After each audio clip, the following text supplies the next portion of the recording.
ये है battle through the haven season 7 part 305।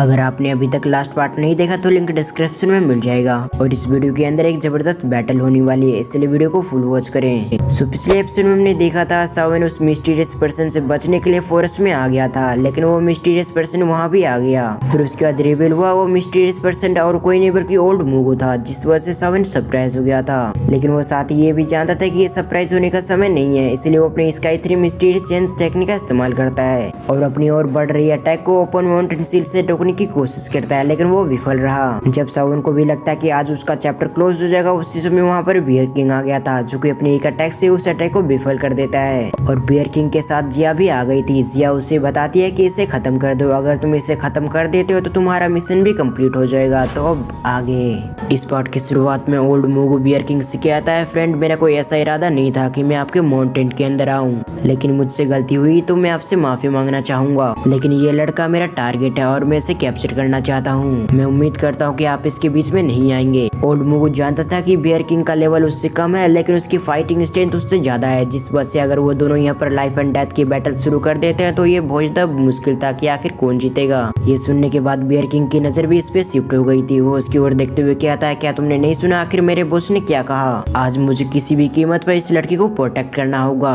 क्यों ना हम ऐसा करें, जबकि तुम मेरे माउंटेन में घुस आए हो तो मैं इस बात को भूल जाऊंगा, बट तुम्हें भी इसके बदले में इस लड़की को भूलना होगा। तो बताओ मेरा आइडिया तुम्हें कैसा लगा? ये सुनने के बाद ओल्ड मूगो की एक्सप्रेशन चेंज होने लगती है। इस बार कुछ भी हो जाए लेकिन वो सावन को कैप्चर करके रहेगा। बियर किंग ने जैसे कहा था वहाँ पर चारों तरफ शांति फैल गई थी। कुछ बाद ओल्ड मूगो कहता है, अगर ऐसी बात है तो तुम मरने के लिए तैयार हो जाओ, क्योंकि आज कुछ भी हो जाए लेकिन मैं इस लड़की को कैप्चर करके रहूंगा। ये कहने के साथ ओल्ड मूगो ने अपने स्पिरिचुअल हैंड से उस पर अटैक कर दिया ताकि एक ही बार में उसकी जान ले पाए। वो हैंड पहले से काफी पावरफुल लग रहा था, ऐसा लग रहा था कि पिछली बार से ज्यादा स्पिरिचुअल एनर्जी इसके अंदर है। इस हैंड के अंदर से जो एनर्जी रिलीज हो रही थी उसकी मदद से बियर किंग भी इसका अनुमान लगा लेता है कि ये काफी पावरफुल है। जब ओल्ड मूगो बियर किंग पे अटैक कर देता है तो बियर किंग भी गुस्से में आ गया था। वो कहता है, मैं काफी सालों से यहाँ पर राज कर रहा हूँ और इस दौरान किसी ने भी मुझसे ऐसी बात करने की हिम्मत नहीं की, तो आखिर तुम्हारी क्या औकात है कि तुम मुझसे ऐसी बातें कर सको? ये कहने के साथ ही उसने अपनी एनर्जी को पूरी बॉडी पे कवर कर लिया था और साथ एक पंच उस पे थ्रो कर देता है। जैसे वो दोनों पंच आपस में टकराते हैं तो वहाँ पर काफी खतरनाक एनर्जी वे फैल गई थी, जिस वजह से आसपास की चट्टानें डिस्ट्रॉय होने लगती है। जैसे ये डिस्ट्रक्शन फैलती है तो सावन भी समझ चुका था कि यहाँ पर उन दोनों का रुकने का सही समय नहीं है, इसलिए वो जल्दी से जिया को पकड़ता है और अगले पल वहाँ से शूट हो गया था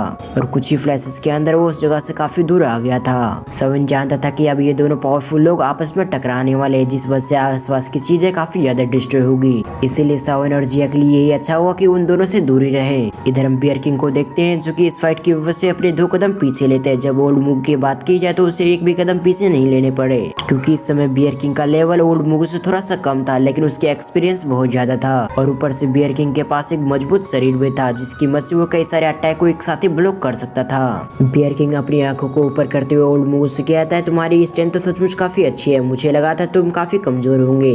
लगता है आज की फाइट काफी जबरदस्त होने वाली है, तो एक बार फिर से क्यों ना हो जाए। जब ये चीज ओल्ड मूगो देखता है और सुनता है तो उसे काफी गुस्सा आता है। वो जानता था कि उसके सामने वाला व्यक्ति कोई कमजोर व्यक्ति नहीं है, उसके सामने जो व्यक्ति है वो काफी पावरफुल है। इसके साथ ही उसे हराने में काफी समय लगने वाला था। अगर वो इस जगह पर कोई गलती करता है तो बियर किंग ऑफकोर्स उसका फायदा उठाकर उसे हराने की कोशिश करेगा। सीन शिफ्ट होकर इधर हम सावन को देखते हैं जो कि इन दोनों की स्ट्रेंथ को देखने के साथ ही सरप्राइज हो गया था। वो अपने मन में कहता है, और जहाँ तक सोंगचिक ने मुझे बताया था कि बियर किंग तो हाफ डोजोंग है, लेकिन इसकी स्ट्रेंथ को देखते हुए ऐसा बिल्कुल भी नहीं लग रहा कि ये हाफ डोजोंग है। अगर ये सचमुच हाफ डोजोंग है तो ये आखिर एक एलाइट डोजोंग को कैसे टक्कर दे पा रहा है? ये सब सोचते हुए सावन कंफ्यूज हो गया था कि वो हाफ डोजोंग या फिर फुल डोजोंग है। पास में खड़ी जिया ये जब सुनती है तो वो हंसने लग गई थी। इसके बाद वो सावन के कंफ्यूजन को दूर करते हुए कहते हैं, तुम सही सोच रहे हो। बियर किंग ने कुछ समय पहले अपने लेवल को पार कर लिया था और अब पूरी तरह से लाइट डोजोंग बन चुका है, लेकिन अभी भी ओल्ड मूगो और बियर किंग के स्ट्रेंथ में थोड़ा सा गैप है। फाइनली सावन का डाउट भी क्लियर हो गया था। सावन अपने मन में कहता है, अच्छा हुआ मैंने सोंगचंग की बात नहीं मानी, अगर मैं उसकी बात मानकर इससे लड़ने के लिए आता तो जरूर हम हार जाते।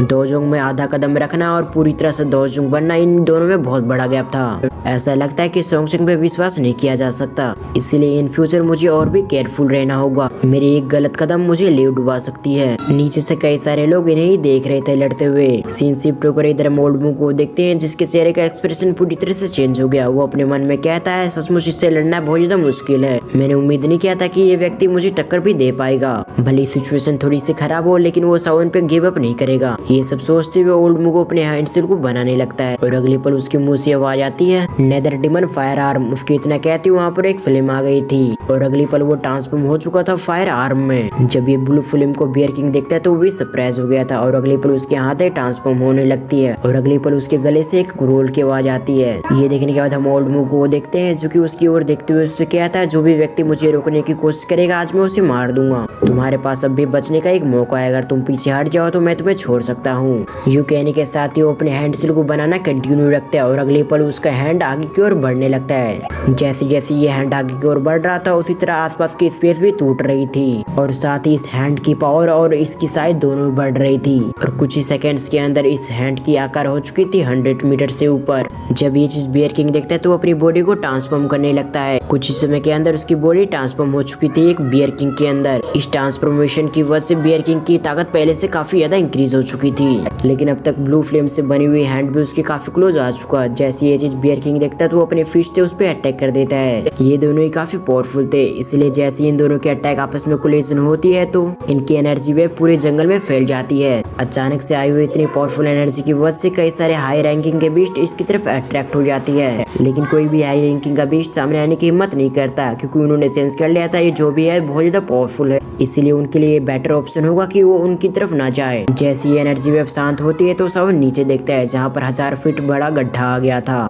इस गड्ढे को देखने के साथ ही सावन एक गहरी सांसें लेता है। सावन अपने मन में कहता है, इतना टेरिफाइंग पावर सावन ने काफी कम बार देखा था। जिसके बाद उसकी नजर आती है ओल्ड मुगो पे, जो कि अभी के समय काफी गहरी गहरी सांसें ले रहा था। ओल्ड मुगो पहले जितना शांत दिख रहा था वो उतना शांत नहीं होता, वो भी काफी कमजोर हो चुका है। दूसरी तरफ हम सावन को देखते हैं, जो कि लगातार किसी को ढूंढ रहा था। कुछ समय ढूंढने के बाद सावन को मिल जाता है। जिया कहते, तुम जिसे ढूंढ रहे हो नीचे देखो, वो गड्ढे के अंदर गिरा हुआ है। ये देखने के साथ ही सावन भी नीचे की ओर देखने लग गया था। वहीं पर बियर किंग होता है। अगले पल बियर किंग काफी तेज से रोर करता है और कुछ समय के अंदर वो फिर से हवा के अंदर आ गया था। जब बियर किंग सामने आता तो सावन उसे देखने के साथ ही सरप्राइज हो गया था। सावन अपने मन में कहता है, इसने अपने आप को ट्रांसफॉर्म कर लिया एक बियर के अंदर। अभी उसकी चेस्ट पर 8 लाइनें खिंची हुई थी।